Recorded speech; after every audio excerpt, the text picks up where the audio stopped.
Okay, I'm gonna also show you how I'm going to grade you on a problem like this. So this would be 1 point. The first conversion factor, this would be another point. You get a point for the correct number of significant figures. So in this case, you should have had 2 significant figures. And then you get a point for the unit. So you can do the little tracks or whatever you want to call these. If I have seconds up here, what unit goes down here? Seconds. Correct. So 60 seconds in 1 minute, but if you're not clear on how we got that.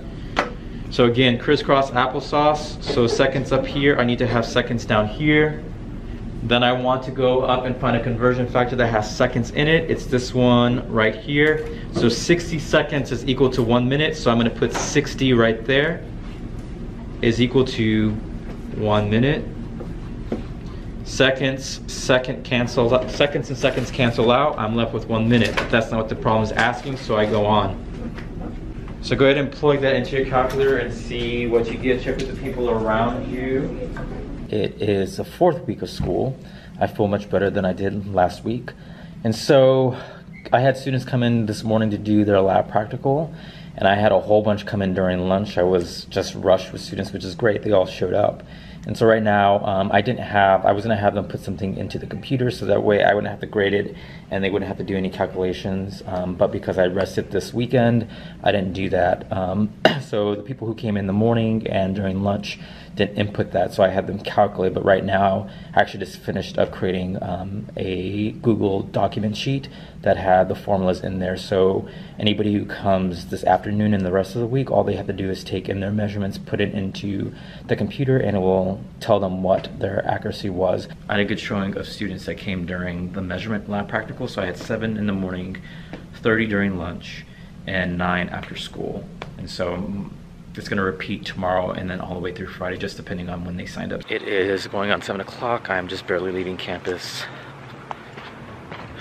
I had to do some grading. It was just a good day, just a very crazy good day. Tomorrow progress reports are due to submit them, and so I had students doing some revisions because I allowed that.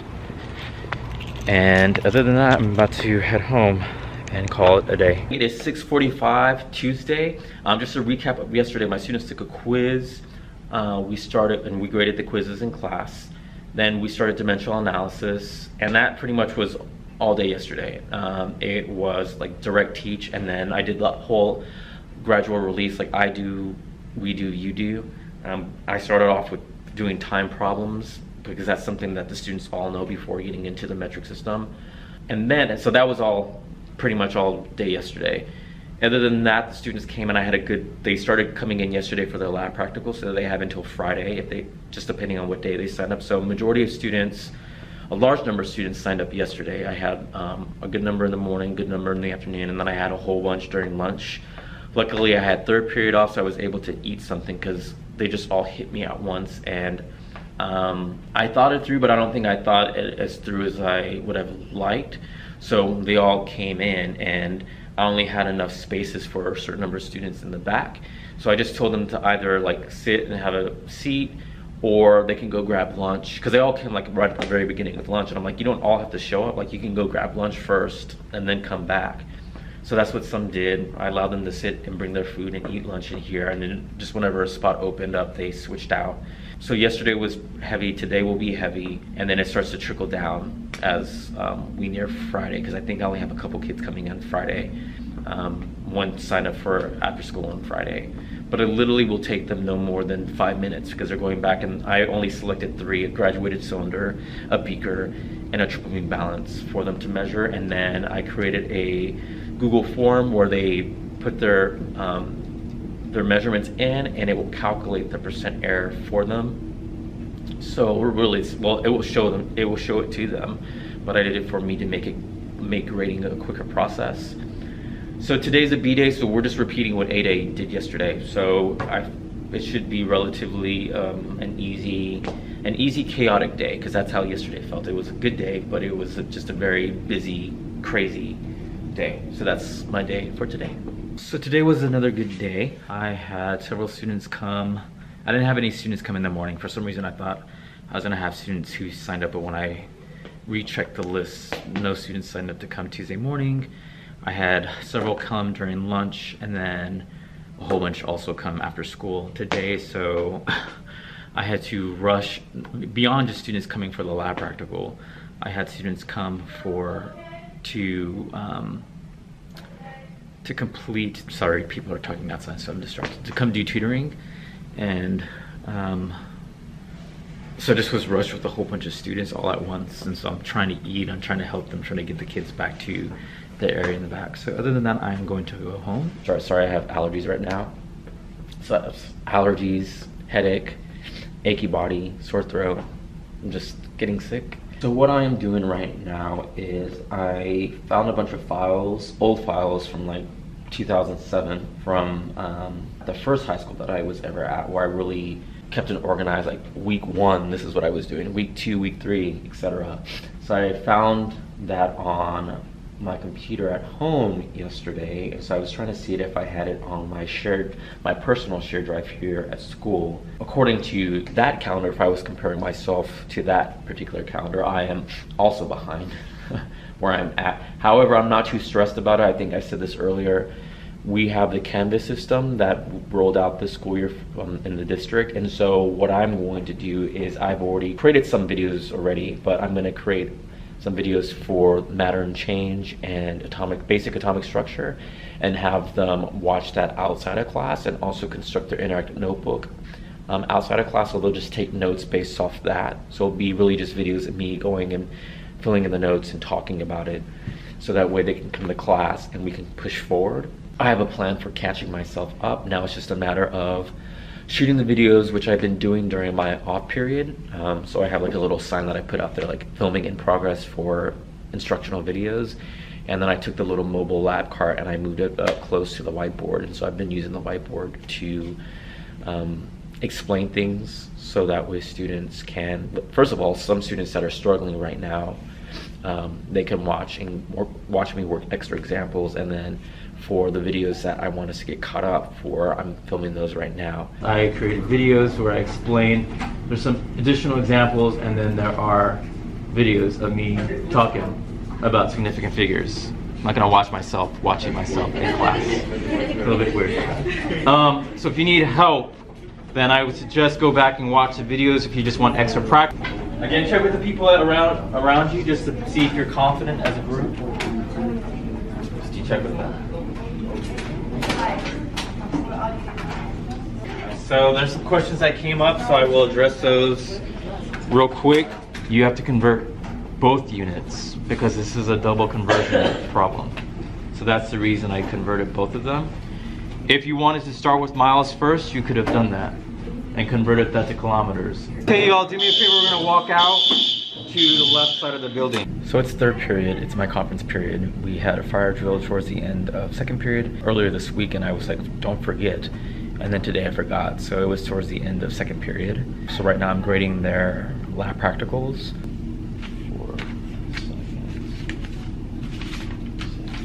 So I just put in a couple of work orders for the sinks. I think I showed that in one of my other vlogs when I was cleaning out the tables.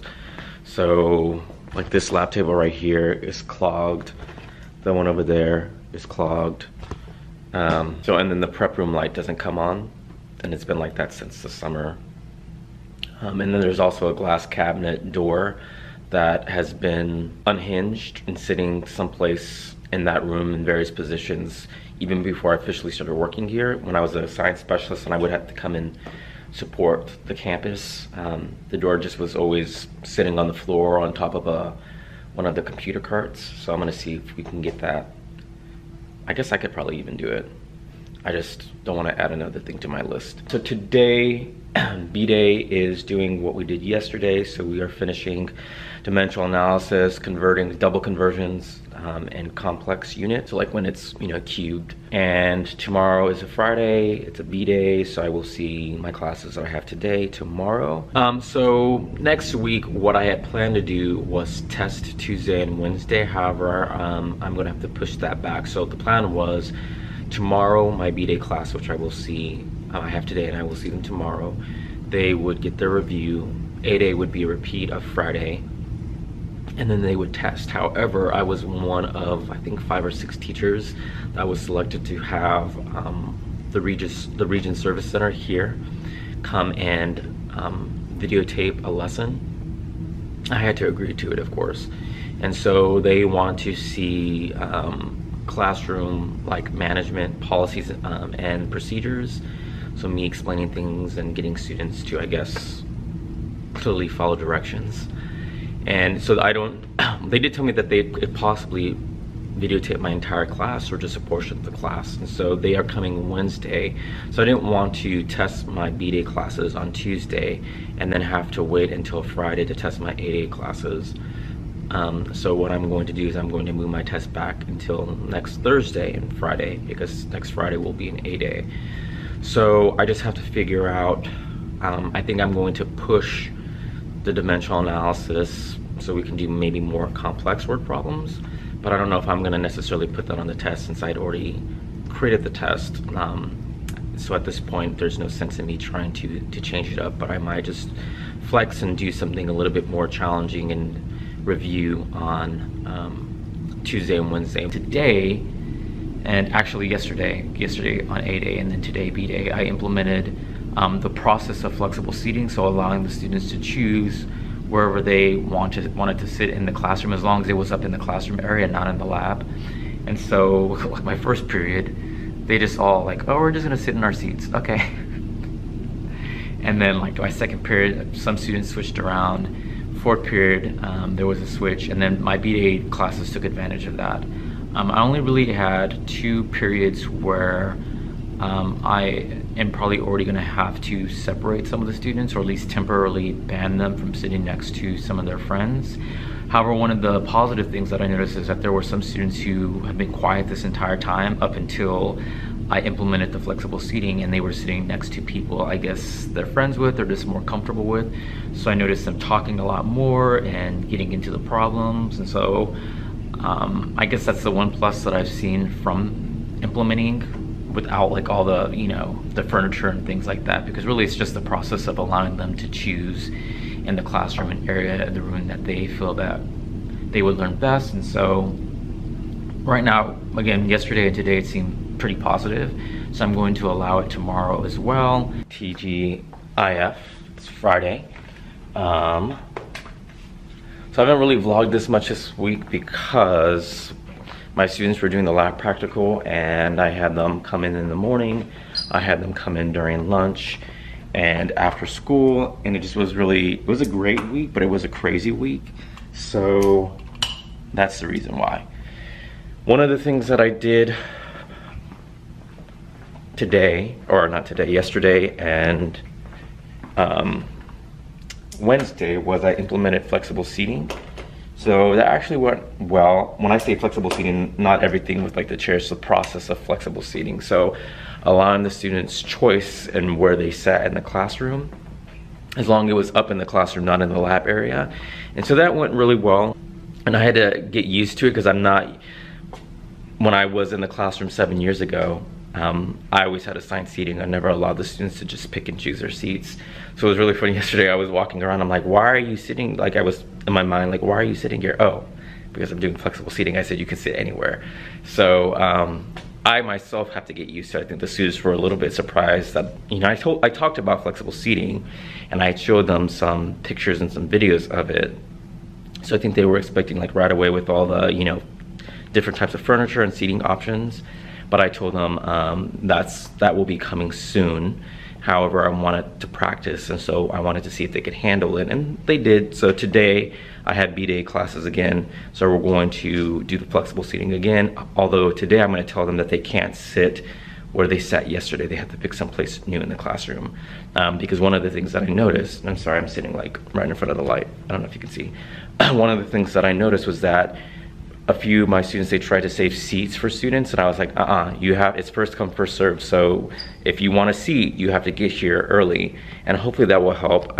Most of my students come on time anyway. So all we're doing today is just practicing some more dimensional analysis problems. It's really, I'll be walking around helping the students, and one of the great things about flexible seating is that they were working together yesterday and also on Wednesday. So that's pretty much my day, so that's it. Well, that was the 4th week of school. If you're interested in checking out some of my other clips, you can do so by clicking on any of the links right here. If there was anything about this particular video that you liked, then make sure to hit that like button, comment down below, and or share the video. And if you haven't already done so, make sure to subscribe by clicking on the link right here, so that way you can bond with James. As always, thanks for watching.